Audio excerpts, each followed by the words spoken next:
സംസ്ഥാനത്ത് ഡെങ്കിപ്പനിക്ക് ശമനമില്ല. ഇന്നലെ 71 പേർക്ക് ഡെങ്കി സ്ഥിരീകരിച്ചു. ഇന്നലെ മാത്രം പനി ബാധിച്ച് സംസ്ഥാനമൊട്ടാകെ 9549 പേർ ആശുപത്രികളിലെത്തി. ഒമേഗ-3 ഫാറ്റി ആസിഡ് അടങ്ങിയ ഭക്ഷണം അൽഷിമേഴ്സ് രോഗത്തെ തടയുമെന്ന് പഠനം. കൗമാരപ്രായത്തിൽ ഉയർന്ന രക്തസമ്മർദ്ദം അനുഭവിക്കുന്നവർ ശ്രദ്ധിക്കുക. പ്രായമാകുമ്പോൾ ഇവർക്ക് പക്ഷാഘാതം ബാധിക്കാനുള്ള സാധ്യത കൂടുതലെന്ന് ഗവേഷകർ.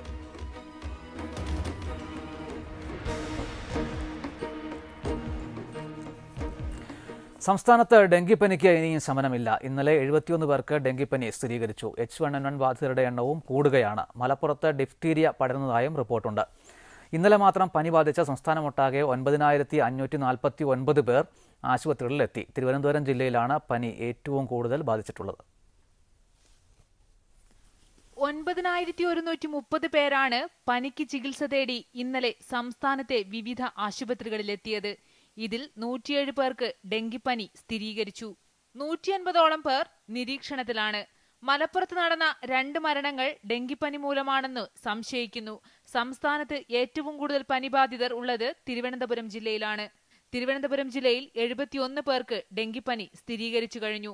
70 പേർക്ക് ഡെങ്കിപ്പനിയുണ്ടെന്ന് സംശയിക്കുന്നു.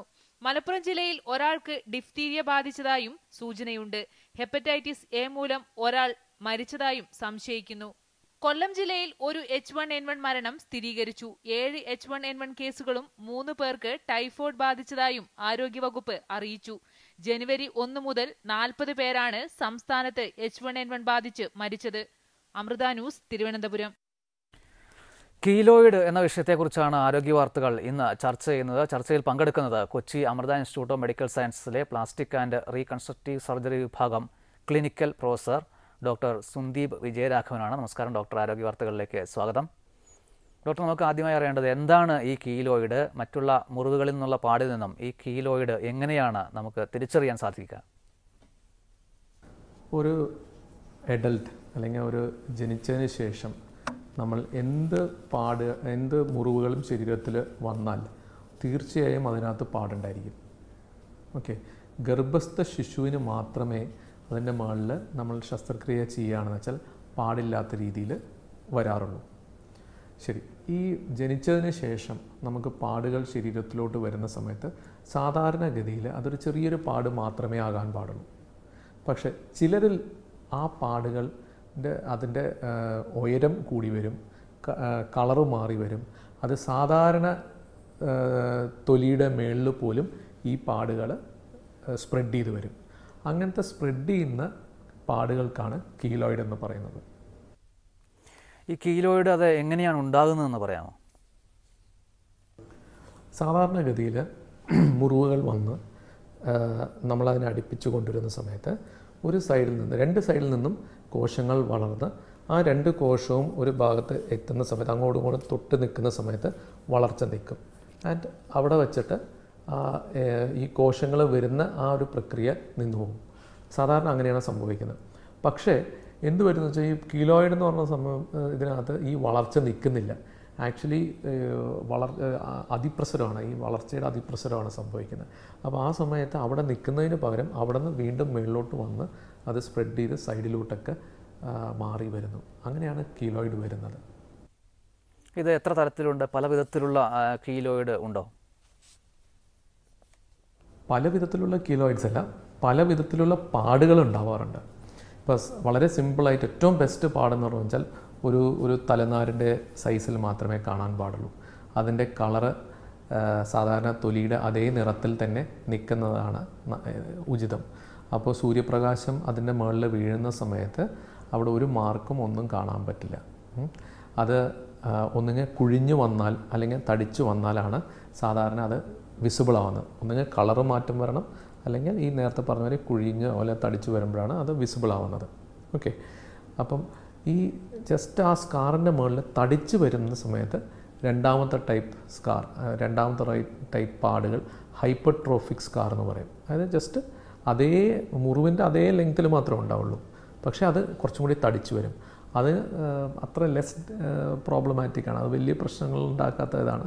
സാധാരണ കുറച്ച് മാസങ്ങൾ അല്ല 1 വർഷം 1.5 വർഷം കൊണ്ട് അതും ഒന്ന് ഫ്ലാറ്റായിട്ട് വരും. അത് വേറൊരു സിംറ്റംസ് ഒന്നും ഉണ്ടാക്കുന്നില്ല.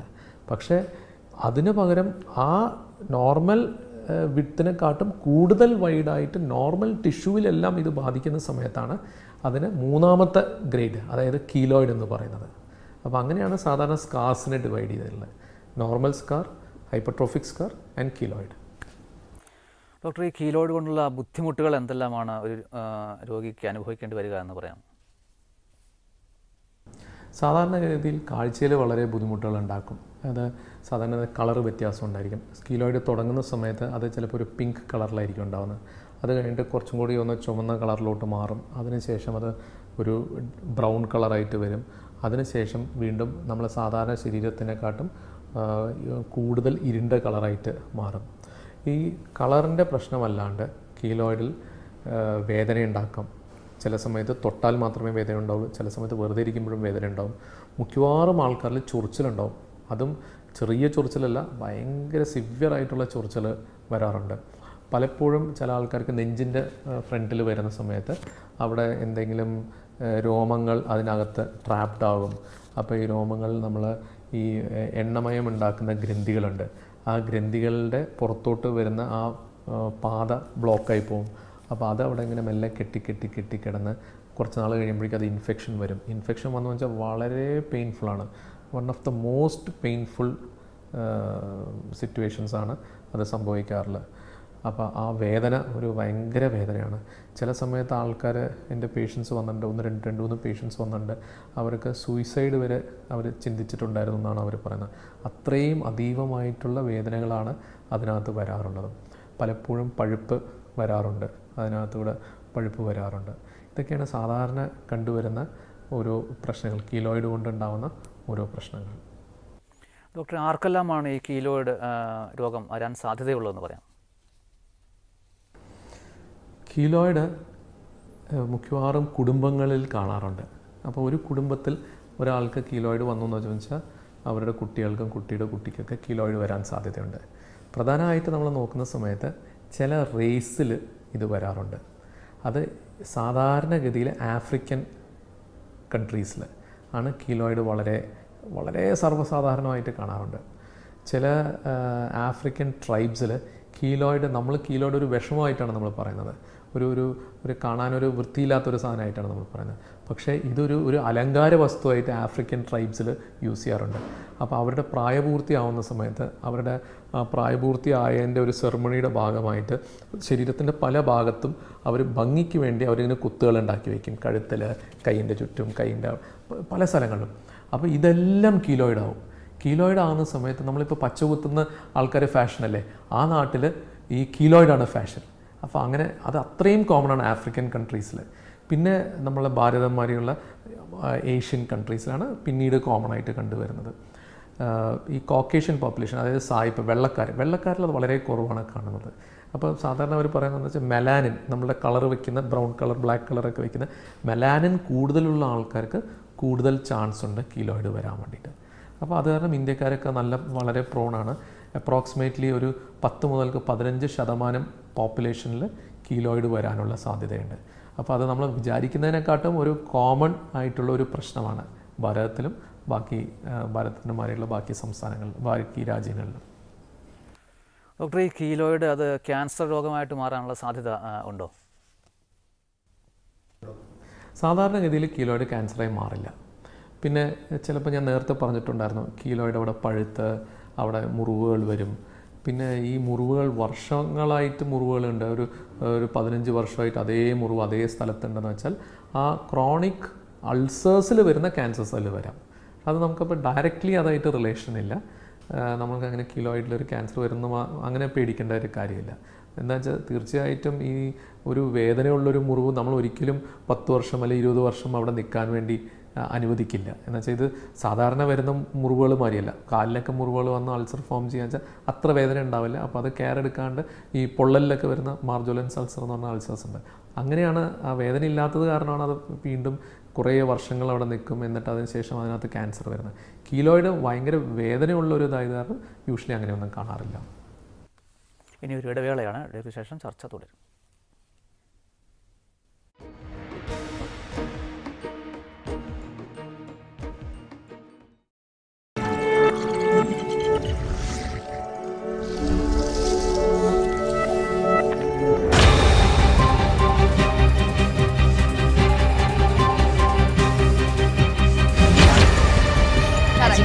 സർക്കസ് ഉണ്ട്, സ്കിറ്റ് ഉണ്ട്.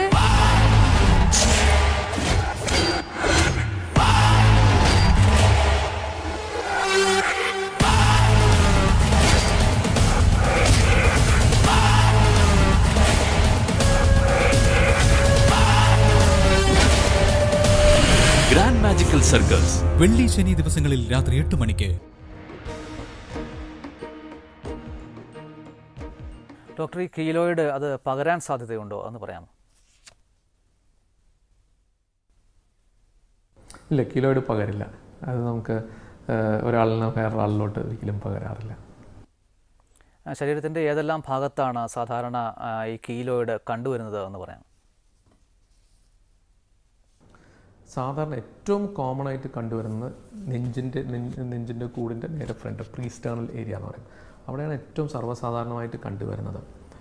അവിടെ തന്നെ നമ്മൾ പറയുന്ന സമയത്ത് സാധാരണ 2-3 കാരണങ്ങളുണ്ട് അവിടെ വരാൻ വേണ്ടിയിട്ട്. ഒന്നെന്ന് വെച്ചാൽ പല ആൾക്കാരും ഇതൊന്നും അറിയാണ്ട് അവർ മെറ്റൽ ചെയിൻസ് എല്ലാം ഇടും. സ്വർണത്തിൻ്റെ ആവാം, വെള്ളിയുടെ ആവാം, നെക്ലസും ചെയിൻസും ഒക്കെ ഇടുന്ന സമയത്ത് നമ്മൾ രാത്രി ഉറങ്ങുന്ന സമയത്തൊക്കെ ഈ ചെയിൻ നമ്മുടെ തൊലിയിൽ ടച്ച് ചെയ്ത് അതിനകത്ത് ചെറിയ വ്രണങ്ങളുണ്ടാവും. സാധാരണഗതിയിൽ നമ്മളത് അറിയ പോലും ഇല്ല. കാര്യം എന്ന് വെച്ചാൽ അവിടെ ഹീലിംഗ് നടന്ന് രാവിലെ ആകുമ്പോഴേക്കും അതങ്ങ് ഉണങ്ങിക്കഴിഞ്ഞിട്ടുണ്ടായിരിക്കും.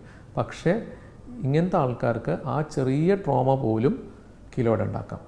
രണ്ടാമത്തത്, നമ്മൾക്ക് നഖം ഉണ്ടെന്ന് വെച്ചാൽ ഞാൻ എപ്പോഴും പറയാറുണ്ട്, കീലോയിഡുള്ള ആൾക്കാർ ഒരു കാരണവശാലും കഴുത്തിലും ആഭരണങ്ങളൊന്നും ഇടാൻ പാടില്ല. രണ്ടാമത് മേത്തൊന്നും മെറ്റൽ ഓബ്ജക്ട്സ് യൂസ് ചെയ്യരുത്. എന്നുവെച്ചാൽ അറിയാണ്ട് ഒരു റിങ് വാങ്ങിച്ചാൽ പോലും അത് വെച്ച് നമ്മൾ എവിടെയെങ്കിലും ചെയ്തിട്ട് ഒരു ചെറിയ പൊട്ടലുണ്ടായിച്ചാൽ പോലും അത് കീലോയിഡ് മാറാം. നഖം വളർത്തിയെന്ന് വെച്ചാൽ നമ്മൾ എന്തെങ്കിലും രാത്രി നമ്മൾ വന്ന് എന്തെങ്കിലും കൊതു കടിക്കുകയോ എന്തെങ്കിലും ചെയ്ത് നമ്മളവിടെ ചൊറിഞ്ഞു എന്ന് വെച്ചാൽ അവിടെയും കീലോയിഡ് വരാൻ സാധ്യതയുണ്ട്. അപ്പോൾ നെഞ്ചിൻ്റെ ഫ്രണ്ട് ഒരു ഭയങ്കര പ്രശ്നമായിട്ടുള്ളൊരു സ്ഥലമാണ്. ഈ നമ്മുടെ ബൈപ്പാസ് സർജറി, ശസ്ത്രക്രിയ അല്ലെങ്കിൽ ഹാർട്ടിന് എന്തെങ്കിലും ശസ്ത്രക്രിയ ചെയ്യുന്ന സമയത്ത് നേരെ നടുവിൽ നമ്മൾ മുറിക്കുന്ന സമയത്ത് ആ മുറിവിലും കീലോയിഡ് വരാൻ ഹൈ ചാൻസാണ്. സാധാരണ ശരീരത്തിൻ്റെ ഏത് ഭാഗത്തിനെക്കാട്ടും കൂടുതൽ സാധ്യത ഉള്ളത് നെഞ്ചിൻ്റെ ഫ്രണ്ടിലാണ്. രണ്ടാമത് കൂടുതൽ കണ്ടുവരുന്നത് നമ്മുടെ കൈയിൻ്റെ 2 ഭാഗത്തുമാണ് കണ്ടുവരാറുള്ളത്. അവിടെ ഈ പലപ്പോഴും വാക്സിനേഷൻ എടുക്കാറുണ്ട്. വാക്സിനേഷൻ്റെ മാർക്സ് എല്ലാം കീലോയിഡായിട്ട് വരാൻ സാധ്യതയുണ്ട്. മൂന്നാമത്തത് ചെവിയിൽ ആൾക്കാർ, സ്ത്രീകൾ കാത് കുത്തുന്ന സമയത്തൊക്കെ അവിടെ കീലോയിഡ്. ചില ആൾക്കാർക്ക് ആദ്യത്തെ കമ്മൽ കുത്തുന്ന സമയത്ത് ഒന്നും വരില്ല. പക്ഷേ കുറച്ച് നാൾ കഴിഞ്ഞിട്ട് രണ്ടാമതൊരു സെക്കൻഡ് സ്റ്റഡ് കുത്തുന്ന സമയത്ത് അവിടെ ആയിരിക്കും കീലോയിഡ് വരുന്നത്. അപ്പോൾ അങ്ങനെ കുറേ വേരിയേഷൻസ് ഉണ്ട്. പക്ഷേ ഇതാണ് കോമൺ ആയിട്ട് വരുന്നത്. പിന്നെ കീലോയിഡ് വളരെ കൂടുതൽ ടെൻഡൻസിയുള്ള ആൾക്ക് ശരീരത്തിൻ്റെ എവിടെ വേണമെങ്കിൽ കീലോയിഡ് വരാം. കൈകളിൽ വരാം, കാലുകളിൽ വരാം, വയറ്, എല്ലാ സ്ഥലങ്ങളിലും കീലോയിഡ് വരാൻ സാധ്യതയുണ്ട്. ഈ പൊള്ളൽ വന്നിട്ടുള്ള ആൾക്കാർക്ക് ഇതേമാതിരി ഹൈപ്പർട്രോഫിക് സ്കാറും കൂടുതലാണ്, കീലോയിഡ് ടെൻഡൻസിയും കൂടുതലാണ്. എന്നുവെച്ചാൽ അവിടെ ഹീലിംഗ് ടെൻഡൻസി ഭയങ്കര ആക്റ്റീവാണ്. ശരിക്കും കോശങ്ങളൊക്കെ മാക്സിമം ഹീൽ ചെയ്യാൻ ശ്രമിക്കുകയാണ്. അപ്പോൾ ഇത് വരാനുള്ള സാധ്യതകൾ വളരെ കൂടും. ഇത് ചികിത്സ എങ്ങനെയാണ് ഡോക്ടർ? കീലോയിഡിന് എന്തെല്ലാം ചികിത്സാ രീതികൾ ലഭ്യമാണെന്ന് കൂടെ പറയാം. പ്രധാനമായിട്ട് 4 ചികിത്സാ രീതികളാണുള്ളത്. അതിനകത്ത് ഒന്ന്, നമ്മൾ ലോങ് ആക്ടിങ് സ്റ്റിറോയിഡ്സ് ഇഞ്ചെക്ട് ചെയ്യാറുണ്ട്. ലോക്കൽ ഇഞ്ചെക്ഷൻ, അതായത് എവിടെയാണോ കീലോയിഡുള്ള ആ കീലോയിഡിലോട്ട് നമ്മൾ ഇഞ്ചെക്ഷൻസ് ചെയ്യാറുണ്ട്. സാധാരണഗതിയിൽ 3 ആഴ്ച കൂടുന്ന സമയത്താണ് നമ്മളങ്ങനെ ചെയ്യാറുള്ളത്. ഒരു 3 പ്രാവശ്യം അല്ല 4 പ്രാവശ്യം നമുക്കത് റിപ്പീറ്റ് ചെയ്യേണ്ടി വരാറുണ്ട്. അതാണ് സാധാരണ ഒരു കോമൺ ആയിട്ട് യൂസ് ചെയ്യുന്ന ഒരു ചികിത്സാ രീതി. രണ്ടാമത്തത് പ്രഷർ, അതായത് എന്തെങ്കിലും രീതിയിൽ ആ കീലോയിഡിൻ്റെ മുകളിൽ ഒന്നുകിൽ നമ്മൾ എന്തെങ്കിലും ഓയിലിട്ട് മസാജ് ചെയ്യോ, അല്ലാന്ന് വെച്ചാൽ എന്തെങ്കിലും പ്രഷർ ഗാർമെൻറ്റ്, ഇപ്പം നെഞ്ചിൻ്റെ ഫ്രണ്ടിലൊക്കെയാണെന്ന് വെച്ചാൽ ആണുങ്ങളാണെന്ന് വെച്ചാൽ നമുക്ക് പ്രഷർ ഗാർമെൻറ്റ് എന്ന് പറഞ്ഞിട്ടുണ്ട്. ടൈറ്റായിട്ടിരിക്കുന്ന വെസ്റ്റുകളുണ്ട്, ആ വെസ്റ്റ് ഇടാം. ചെവിയുടെ അവിടെ ആണെന്ന് ക്ലിപ്സ് ഉണ്ട്, ഇങ്ങനെ ടൈറ്റായിട്ട് ഇങ്ങനെ ഇരിക്കുന്ന ക്ലിപ്പുകൾ ഇടാം. കയ്യിലാണെന്ന് വെച്ചാൽ ബാൻഡേജിങ് അല്ലെങ്കിൽ ഒരു സ്ലീവ്സ്, നമുക്ക് ടൈറ്റ് സ്ലീവ്സ് ഇടാം. പ്രഷറാണ് സെക്കൻഡ് ഒരു യൂസ്ഫുൾ ആയിട്ടുള്ള ഒരു സംഗതി.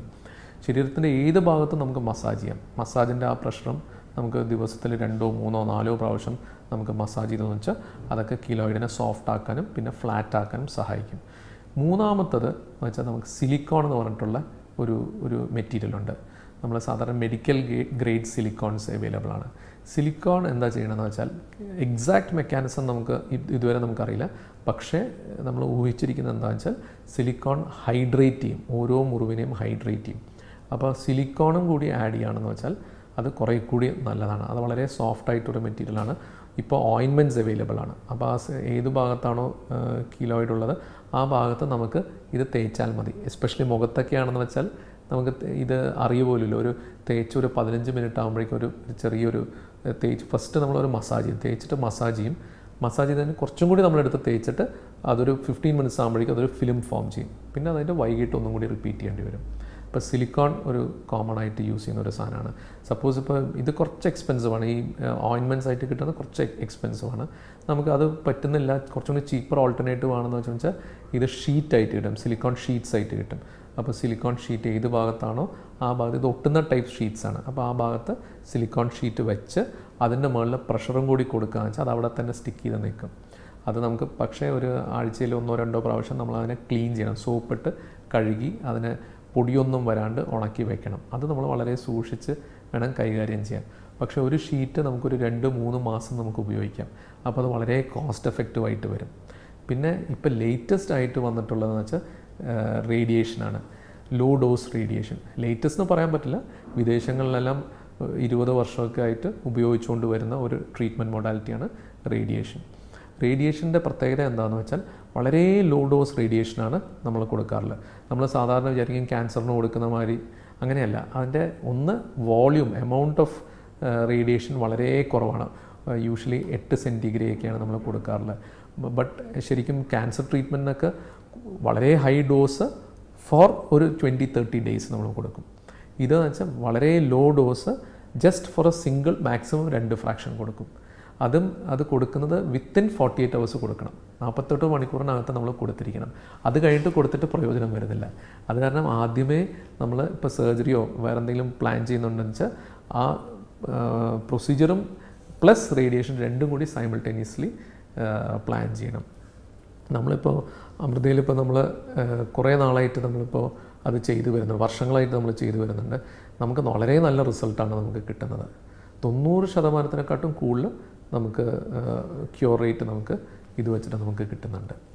അപ്പം ഇതിനകത്ത് ഇപ്പോൾ നമ്മൾ വേറൊന്ന് കാണുന്ന ഒരു ഇതെന്ന് വെച്ചാൽ ഈ മൾട്ടിപ്പിൾ മൊഡാലിറ്റീസ് നമ്മൾ എല്ലാം കൂടി സൈമിൾട്ടേനിയസ്ലി കൊടുക്കുക വെച്ചാൽ റിസൾട്ട്സ് ഒന്നും കൂടി നല്ലതാണ്. അപ്പോൾ അതാണ് നമ്മളിപ്പോൾ ചെയ്തു വരുന്നത്. ഡോക്ടർ, ഈ കീലോയിഡ് ഇത് ആവർത്തിച്ച് വരാനുള്ള സാധ്യത എത്രത്തോളമാണ്? സാധാരണഗതിയിൽ സർജറിയൊക്കെ ചെയ്യുന്ന സമയത്ത്, കീലോയിഡിന് മുകളിൽ സർജറി ചെയ്യുന്ന സമയത്ത് ഒരു 50% അല്ല 60% ചാൻസേ ഉള്ളൂ അത് പൂർണ്ണമായും മാറിക്കിട്ടാൻ വേണ്ടിയിട്ട്. പക്ഷേ നമ്മൾ ഈ കമ്പൈൻഡ് ട്രീറ്റ്മെൻറ്റ് മൊഡാലിറ്റീസ് നമ്മൾ സ്റ്റാർട്ട് ചെയ്തു, എസ്പെഷ്യലി റേഡിയേഷൻ ആഡ് ചെയ്യുന്ന സമയത്ത് ചാൻസസ് ഓഫ് ഗെറ്റിംഗ് റിക്കറൻസ് വളരെ കുറഞ്ഞിട്ടുണ്ട്. പ്രോബ്ലി 10%-നെക്കാട്ടും കുറവായിട്ടാണ് നമ്മുടെ സെൻറ്ററിൽ കണ്ടുവരുന്നത്. ഡോക്ടർ നേരത്തെ സൂചിപ്പിച്ച ഈ ചികിത്സാ രീതികളെല്ലാം നമുക്ക് അമൃത ആശുപത്രിയിൽ ലഭ്യമാണോ? ഞാനിപ്പോൾ പറഞ്ഞിട്ടുള്ള എല്ലാം അമൃത ആശുപത്രിയിൽ ലഭ്യമാണ്. അതിൻ്റെ കൂടാണ്ട് തന്നെ നമ്മൾ കുറേ നൂതനമായിട്ടുള്ള ചികിത്സാ രീതികളും നമ്മളവിടെ ചെയ്തു വരുന്നുണ്ട്. ഇപ്പോൾ ഈ പറഞ്ഞ മാതിരി ഇഞ്ചക്ഷൻ കൊടുക്കുക, പ്രഷർ കൊടുക്കുക, അതെല്ലാം ഓൾമോസ്റ്റ് എല്ലാ സ്ഥലങ്ങളിലും അവൈലബിൾ ആയിട്ടുള്ള സാധനങ്ങളാണ്. സിലിക്കോണും ഓൾമോസ്റ്റ് എല്ലാ സ്ഥലങ്ങളിലും അവൈലബിൾ ആണ്. റേഡിയേഷൻ കൊടുക്കുന്നത് നമ്മൾ കുറേ വർഷങ്ങളായിട്ട് നമ്മൾ സ്റ്റാർട്ട് ചെയ്തിട്ടുണ്ട്. ഇതിൻ്റെ വേറൊരു ഇമ്പോർട്ടൻറ്റ് കാര്യം എന്ന് വെച്ചാൽ നമ്മളിത് ശസ്ത്രക്രിയ ചെയ്യുന്നത് വളരെ ഇമ്പോർട്ടൻ്റ് ആണ്. എങ്ങനെ നമ്മൾ ചെയ്യുന്നു, നമ്മൾ എന്ത് വെച്ച് ഇതിന് പിടിക്കുന്നു, അതിനെ വേറെ ഒരു സ്ഥലത്തും ഒരു ഇഞ്ചറി പോലും വരരുത്, ഒരു സൂചിയുടെ കുത്തു പോലും വേറെ ഒരു സ്ഥലത്തും വരരുത്. ഇതെല്ലാം വളരെ സൂക്ഷിച്ച് വേണം ചെയ്യാൻ വേണ്ടിയിട്ട്. പിന്നെ നമ്മൾ അടുപ്പിക്കുന്ന സമയത്ത്, ശസ്ത്രക്രിയ കഴിഞ്ഞിട്ട് നമ്മളിതെല്ലാം അടുപ്പിക്കുന്ന സമയത്ത് ആ ജോയിൻ ചെയ്യുന്ന സ്ഥലത്ത് ഒരു ടെൻഷനും വരാൻ പാടില്ല. അപ്പോൾ അത് ചെയ്യാൻ വേണ്ടിയിട്ട് നമ്മളിതിൻ്റെ കൂടെ തന്നെ നമ്മൾ ലൈപ്പോസെക്ഷൻ, ഇപ്പോൾ നെഞ്ചിൻ്റെ ഫ്രണ്ടിലാണ് കോമൺ ആയിട്ട് കണ്ടുവരുന്നത്. അപ്പോൾ ആണുങ്ങളിലാണെന്ന് വെച്ചാൽ നമ്മൾ 2 സൈഡിലും ലൈപ്പോസെക്ഷൻ ചെയ്യും. അപ്പോൾ ലൈപ്പോസെക്ഷൻ ചെയ്യുന്ന സമയത്ത് തൊലി വളരെ ലൂസാവും, തൊലിയുടെ മൊബിലിറ്റി ഭയങ്കര കൂടും. അപ്പോൾ അത് ചെയ്ത് ഈ തൊലി മൊബൈലാക്കി ആ തൊലിനെ അടുപ്പിച്ചു കൊണ്ടുവന്നിട്ട് നേരിട്ട് തയ്ക്കലല്ല, സാധാരണഗതിയിൽ നേരിട്ട് തയ്ക്കുന്നത്. പക്ഷേ ഇതിനകത്ത് നമ്മൾ അകത്ത് കൂടെ ആദ്യം നമ്മൾ തയ്യലെടുക്കും. തൊലിയിലൊന്നും വരില്ല, ജസ്റ്റ് അകത്ത് തൊലിയുടെ ജസ്റ്റ് അടിയിൽ ഡെർമിസ് ഉണ്ട്, ഡെർമിസിൽ കൂടെ എടുത്ത് അടിയിലത്തെ മസിലിലോട്ടോ അല്ല വേറെ ഇതിനകത്തോട്ടോ നമ്മൾ ടെൻഷൻ റിലീവിങ് സൂച്ചേഴ്സ് ചെയ്യും. എന്നിട്ട് ഫൈനൽ സ്റ്റിച്ച് ഇടുന്ന സമയത്ത് അത് തന്നെ 2-3 ലെയറിലായിരിക്കും നമ്മൾ സ്റ്റിച്ച് ഇടുന്നത്. അതും ലോങ് അബ്സോർപ്ഷൻ ഉള്ള സൂച്ചർ മെറ്റീരിയൽസ് യൂസ് ചെയ്യും. അപ്പോൾ എന്താ പറയുക, സ്കാറ് വരാനുള്ള സാധ്യത ആസ് സച്ച് കുറയും. പ്ലസ് ഇതിൻ്റെ കൂടെ മറ്റ് ട്രീറ്റ്മെൻറ്റ് മൊഡാലിറ്റീസും എല്ലാം കൂടി ആഡ് ചെയ്ത് വരുന്ന സമയത്ത് റിസൾട്ട്സ് കുറയും. അപ്പോൾ അത് അമൃതയിൽ നമ്മളത് കുറേ നാളായിട്ട് ചെയ്തു വരുന്നുണ്ട്. നമ്മൾ ഇതുവരെ അത് പബ്ലിഷ് ചെയ്തിട്ടില്ല. പ്രോബബ്ലി അടുത്ത് തന്നെ നമ്മളത് മെഡിക്കൽ പബ്ലിക്കേഷൻസിലൊക്കെ നമ്മൾ കൊണ്ടുവരുന്നതായിരിക്കും. ഡോക്ടർ, അവസാനമായൊരു ചോദ്യം കൂടി. ഡോക്ടർ, ഈ കീലോയിഡ് മൂലം ബുദ്ധിമുട്ട് അനുഭവിക്കുന്നവരോടും പ്രേക്ഷകരോടും നൽകാനുള്ളൊരു സന്ദേശം അതെന്താണെന്ന് പറയും? എപ്പോഴും prevention is better than cure. അപ്പോൾ കീലോയിഡ് വരാണ്ട് നമ്മൾ ശ്രദ്ധിക്കണം. അതിന് ഞാൻ ആദ്യം പറഞ്ഞത് കീലോയിഡ് ടെൻഡൻസി ഉള്ള ആൾക്കാർ കഴിയുന്നതും മെറ്റൽ ജ്വല്ലറി ഉപയോഗിക്കാണ്ടിരിക്കുക, നഖങ്ങളെല്ലാം എപ്പോഴും വളരെ ചെറുതായിട്ട് മുറിച്ച് വയ്ക്കുക, കഴിയുന്നത് നമ്മൾ അവെയറായിരിക്കണം, ചൊറിയാണ്ടിരിക്കുക. എപ്പോഴും നമ്മൾ ചൊറിയുന്നതിന് പകരം ജസ്റ്റ് കയ്യിൽ റബ്ബ് ചെയ്യുക, ചൊറിച്ചിൽ വരുന്ന സമയത്ത് റബ്ബ് ചെയ്യുക, അങ്ങനത്തെ ഇത് മാന്തരുത്, അങ്ങനത്തെ ഇത് ശ്രദ്ധിക്കുക. അത് നമ്മുടെ ജീവിത ശൈലിയാക്കി മാറ്റണം. പിന്നെ എപ്പോൾ എന്ത് ഒരു ശസ്ത്രക്രിയയോ എന്തെങ്കിലും ആവശ്യം വരികയാണെങ്കിൽ നമ്മൾ ആ ഡോക്ടറുടെ അടുത്ത് പറയണം, നമുക്ക് ഇങ്ങനെ കീലോയിഡ് ടെൻഡൻസി ഉണ്ട്, അപ്പോൾ അതും നമ്മൾ ശ്രദ്ധിച്ച് പറയണം. കഴിയുന്നതും നമ്മൾ കല്യാണം കഴിക്കുന്ന സമയത്ത് തന്നെ 2 കീലോയിഡ് ടെൻഡൻസി ഉള്ള ആൾക്കാർ തമ്മിൽ കല്യാണം കഴിക്കാണ്ട് നോക്കുക. ദെൻ കുട്ടികൾക്ക് ചാൻസസ് വളരെ കൂടുതലായിരിക്കും വരാൻ വേണ്ടിയിട്ട്. അപ്പോൾ ഇതൊക്കെ നമ്മളൊന്ന് ശ്രദ്ധിച്ചു എന്ന് വെച്ചാൽ നമ്മളുടെ ഒരു ചെറിയൊരു ശ്രദ്ധ എപ്പോഴും ഉണ്ടെന്ന് വെച്ചാൽ കീലോയിഡ് വരാനുള്ള സാധ്യതയൊക്കെ വളരെ കുറയും. വളരെയധികം നന്ദി ഡോക്ടർ, ഇത്രയും കാര്യങ്ങൾ വിശദീകരിച്ചു തന്നതിന്. കീലോയിഡ് എന്ന വിഷയത്തെക്കുറിച്ചാണ് ആരോഗ്യ വാർത്തകൾ ഇന്ന് ചർച്ച ചെയ്തത്. ചർച്ചയിൽ പങ്കെടുത്തത് Kochi Amrita institute of medical സയൻസിലെ പ്ലാസ്റ്റിക് ആൻഡ് റീകൺസ്ട്രക്റ്റീവ് സർജറി വിഭാഗം ക്ലിനിക്കൽ പ്രൊഫസർ ഡോക്ടർ സുന്ദീപ് വിജയരാഘവനാണ്. ഡോക്ടർ, വളരെയധികം നന്ദി. ആരോഗ്യ വാർത്തകളിൽ വീണ്ടും ഒരു ഇടവേള.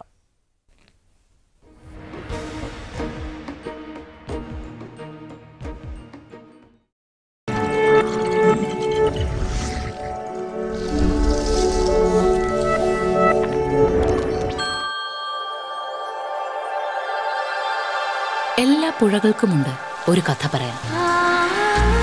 എല്ലാ മലകളിലുമുണ്ട് ഈശ്വര സാന്നിധ്യം. ആദ്യം അറിയേണ്ടത് ഈ പ്രകൃതിയെയാണ്.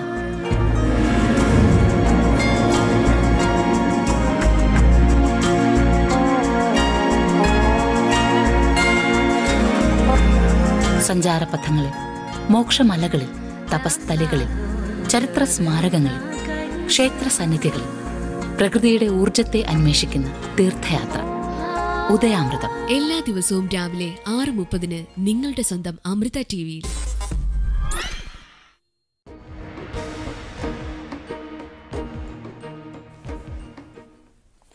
ഒമേഗ-3 ഫാറ്റി ആസിഡ് അടങ്ങിയ ഭക്ഷണം അൽഷിമേഴ്സ് രോഗത്തെ തടയുമെന്ന പഠനം. ഓർമ്മശക്തിയെയും ബുദ്ധിശക്തിയെയും നിയന്ത്രിക്കുന്ന തലച്ചോറിന്റെ ഭാഗങ്ങളിലേക്കുള്ള രക്തോട്ടം ഒമേഗ-3 ഫാറ്റി ആസിഡ് അടങ്ങിയ ഭക്ഷണം വർദ്ധിപ്പിക്കുമെന്നും പഠനത്തിൽ തെളിഞ്ഞു. വളരെ സാവധാനമാണ് ഓർമ്മശക്തി നശിക്കുന്നത്. അമേരിക്കയിലെ അമൻ ക്ലിനിക് ഇന്റർനാഷണൽ ഗവേഷകരാണ് പഠനം നടത്തിയത്. 166 പേരെ പഠന വിധേയരാക്കി. മത്തി, അയില, നത്തോലി തുടങ്ങിയ മത്സ്യങ്ങൾ, കടുക്, കാബേജ് തുടങ്ങിയ നിരവധി ഭക്ഷ്യവിഭവങ്ങളിൽ ഒമേഗ-3 ഫാറ്റി ആസിഡ് അടങ്ങിയിട്ടുണ്ട്. കൗമാരപ്രായത്തിൽ ഉയർന്ന രക്തസമ്മർദ്ദം അനുഭവിക്കുന്നവർ ശ്രദ്ധിക്കുക. പ്രായമാകുമ്പോൾ ഇവർക്ക് പക്ഷാഘാതം ബാധിക്കാനുള്ള സാധ്യത കൂടുതലാണെന്ന് പഠനം. അമേരിക്കയിലെ Texas South Western Medical Center ഗവേഷകരാണ് പഠനം നടത്തിയത്. കൗമാരപ്രായം മുതൽ ഉയർന്ന രക്തസമ്മർദ്ദം തുടരുന്നവർ പ്രായമാകുമ്പോൾ നിരന്തരം രക്തസമ്മർദ്ദം പരിശോധിച്ച് ഉറപ്പുവരുത്തണം. മരുന്നുകൾ വഴി രക്തസമ്മർദ്ദ നിയന്ത്രണ പരിധിക്കുള്ളിൽ നിർത്താൻ ശ്രദ്ധിക്കണമെന്നും ഗവേഷകർ പറയുന്നു. പക്ഷാഘാതത്തിലേക്ക് വഴിതെളിക്കാനുള്ള സാധ്യതയുണ്ടോ എന്ന് ഇത്തരക്കാർ മുൻകൂട്ടി പരിശോധിക്കണമെന്നും ഗവേഷകർ മുന്നറിയിപ്പ് നൽകുന്നു. പ്രധാന ആരോഗ്യ വാർത്തകൾ വീണ്ടും.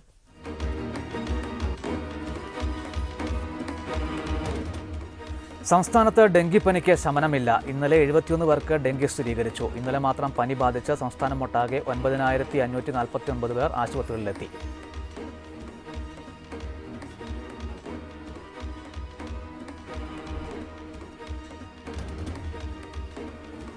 ഒമേഗ-3 ഫാറ്റി ആസിഡ് അടങ്ങിയ ഭക്ഷണം അൽഷിമേഴ്സ് രോഗത്തെ തടയുമെന്ന് പഠനം.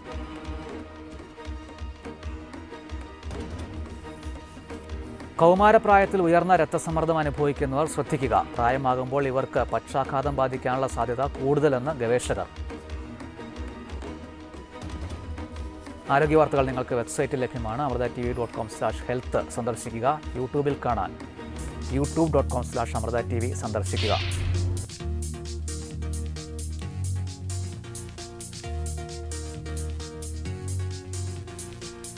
ആരോഗ്യ വാർത്തകൾ വീണ്ടും നാളെ ഉച്ചയ്ക്ക് 12:30 കാണാം. നമസ്കാരം.